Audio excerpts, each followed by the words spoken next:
Hello, lovers and leaders. How are you? Welcome to another time with me, Dr. Sarah B., your industrial organizational psychologist. Please check out my link in the comment section below for some services that I provide for the workplace and beyond.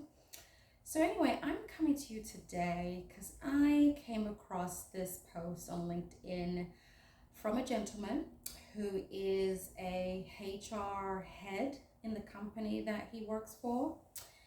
And he had like a long post basically describing his point whereby just go to work. It's best to just keep boundaries.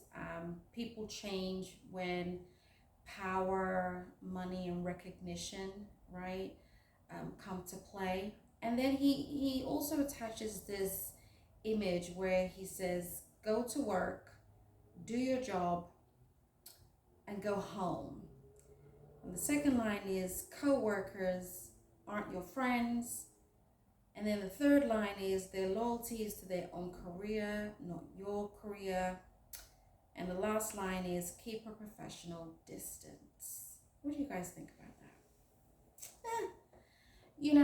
I'm actually not surprised when it comes to certain incumbents of the HR role in organizations. Not everyone in HR is built to have that emotional intelligence regarding how individuals work together, right?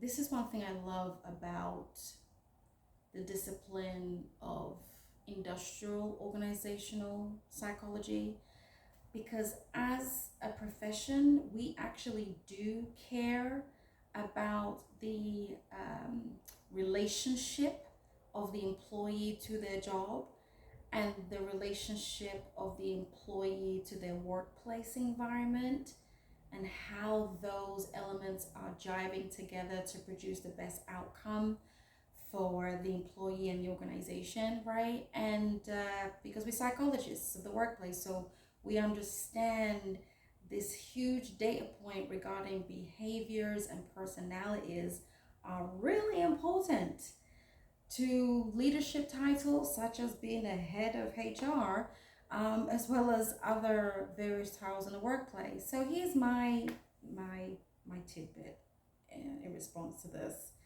This first line: go to work, do your job, and go home. Very stoic, pretty archaic. It really depends on your culture, the culture of the work environment you find yourself in. I have been in workplace environments that are very high strung, okay? Very high strung. People wearing suits. It's high pressure environment.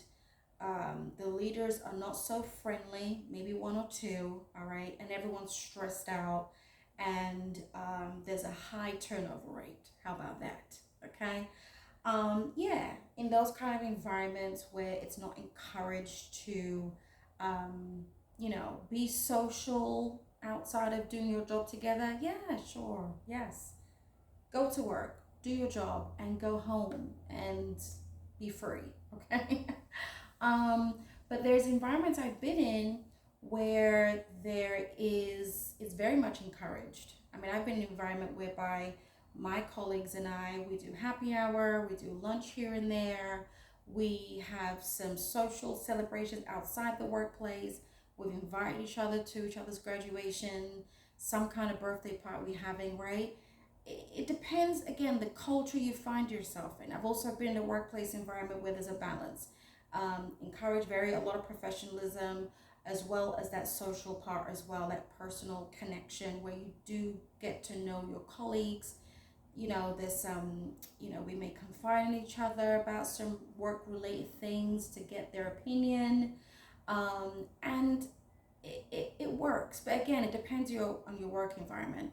It's interesting how a head of HR at a particular company, I don't know what the company he works in, but I see it, but I'm not going to say it out. It's not very popular to me, but maybe to others that may be familiar with it.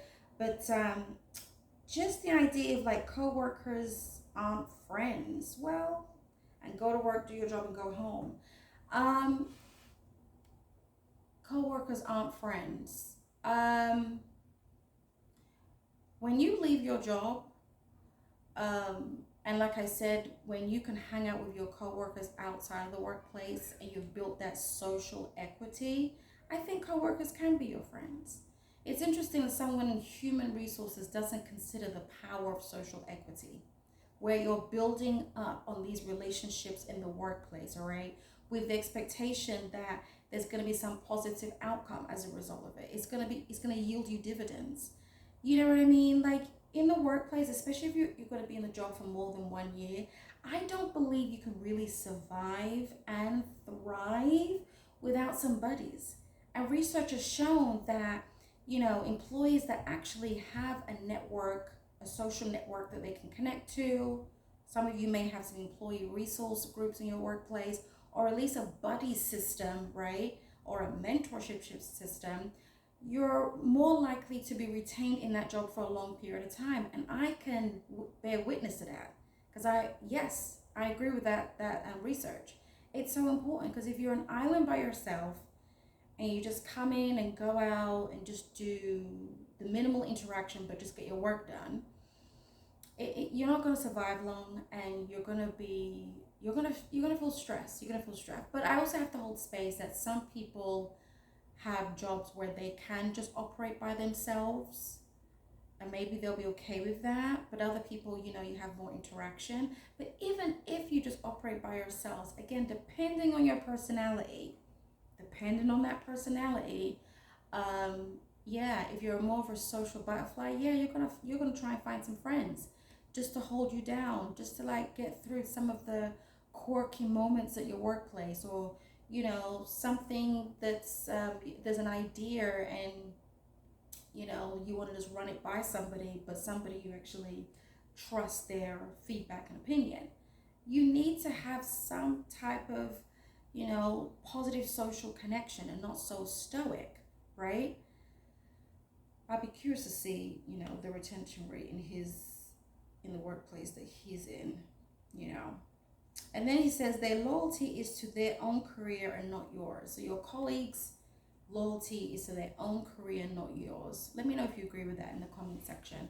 Again, I'm going to hold space for the fact that it really depends. If you are a leader, leaders by natural trait of theirs, they care about the people that work with them or for them. This is different between someone that holds a managerial or supervisory title, because just because you have those type titles, it doesn't mean you're a leader. Leader is the people side of management, because you can be a manager, but you're really just good at assigning tasks, following up, managing projects, and yeah, you will go home. You will come to work, do your job, and leave. And sidebar, like, this is a big thing for me too. Like, not everyone that has that managerial title is actually a leader. Yeah. And I've actually experienced those positions, people in those positions, where they can have a quote unquote leadership position, but every decision they make is something to benefit them. Even if it's something to help you, it's something to benefit them or maybe the organization. So yeah, in this, what he says about their loyalties to their own career and yours, yeah, it depends. If that colleague has no iota of good emotional intelligence, no trace of leadership skills, yeah, true, very true. Their loyalty is to themselves and no one else. No one else, okay? And then he says, keep a professional distance. Yeah, I agree, because you're still in the workplace. Even sometimes the best of social interactions can be tested and be challenged. But from my experiences, even an interaction with a colleague that I'm thinking about that was tested and challenged, we were able to overcome it with really good conversation. And, we're still really good people, good interaction, good friends, seriously. I just think that in the workplace, you spend God knows how many days per week, how many hours per week. I don't believe the workplace is just about the job. You as an individual and as a collective, you will need to, is an opportunity to grow as a human and evolve. This is why there's a lot of self-development or professional development courses out there or trainings out there. It's important. And I do encourage you that when you do go into work, especially if you want to go up the ranks in life, you need to learn how to connect with people. Even if people that you sense that don't like you, or for whatever reason you don't like them, you still need to be able to build up, that muscle of being able to have those fruitful conversations, all right? And not keep it just stoic on the job. That's why I'm really big on, pre-COVID, I was in a workplace where they did, retreats for our group, just going away for, what was it, like 2 days, and there was various team building exercising, and I loved one of them where we had a team building exercise about our different personality types. That was really insightful because you really got to understand why this person acts a certain way and hold space for that. And it really, I saw that it built so much understanding. And I'm just thinking about a situation. It built so much understanding, and actually it's just, you just not taking things so personally, right? So I don't concur 100% with him saying just go to work, do your job and come home. Again, it depends on the culture and what's being fostered in the culture. But I tell you something, a positive workplace with people that see each other as humans, that see each other as people that have a life outside of the work, but they're coming here and doing the best that they can and wanting to work together to yield good results. That's the kind of environment I would rather work in. And I'm going to say it again, to encourage workplaces to have more team building exercising and leadership, such as this head of HR. You need to have intentional training of emotional intelligence, and really have training on the bigger picture and positive outcomes of having intentional team building exercise programs, okay? And building up the strength, agility, resilience, mindset of emerging leaders and veteran leaders who really should be in positions of mentoring and coaching employers that are looking very promising to go up the ladder. All right. So yeah, I'm a little concerned that head of HR is pretty stoic. I don't know if it's a gender thing. I don't know if it's just a HR thing, but I'll be honest, I've seen some things on the social media streets, and yeah, HR works for the company. And if that HR personnel has not learned the skills to balance being a voice for the employee and the employer, yeah, they're going to be just very stoic about everything, and everything's about headcount, blah, blah, blah. But if you are in HR, you come across situations like this in the workplace, and you don't really know how to respond to even an environment that is toxic, even in nature, an environment that you see people don't really know how to hold conversations in the workplace, in meetings, in social settings, or when higher uppers or visitors are coming to the workplace. You could see there's that missing piece of holding conversations, just regular conversations in those kind of settings. And you want some coaching, you want some type of mentoring, please check out my link and sign up for services that got to do with your career or in leadership, because this is really important. I did see an article a little while ago on MSN Business website that, yeah, this so-called soft skills, it is huge. It's going to be a huge requirement moving forward in the years to come, because as some of you already know, having good communication skills as a leader, or even if you don't have a leadership title, just being able to communicate your ideas succinctly, being able to influence people in the workplace to move with your idea, being able to collaborate and get pieces of ideas from different people so they can be part of a new project and to feel valued and therefore hold retention of the good people. These skills need to be honed in on. It's not just about being knowing your technical skills. It's not just about doing the bare minimum in the workplace. It's about see the workplace as an opportunity to build yourself up for the next level in life, okay? Whether it's in that same workplace or somewhere else, or maybe you decide to start your own business. Take advantage of all those interactions in the workplace because you're there for a reason and for that moment, for that season in time.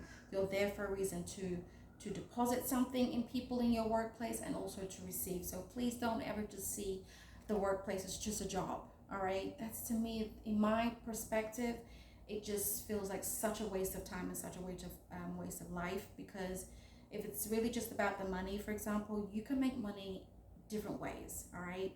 Just take the workplace and that job as an opportunity of personal development, all right? If you need some more insight regarding that and how to navigate the workplace and how to be able to see opportunities, please check out my link and sign up, okay? I'm more than happy to help you. And like I said in my last video, especially working with certain clients with certain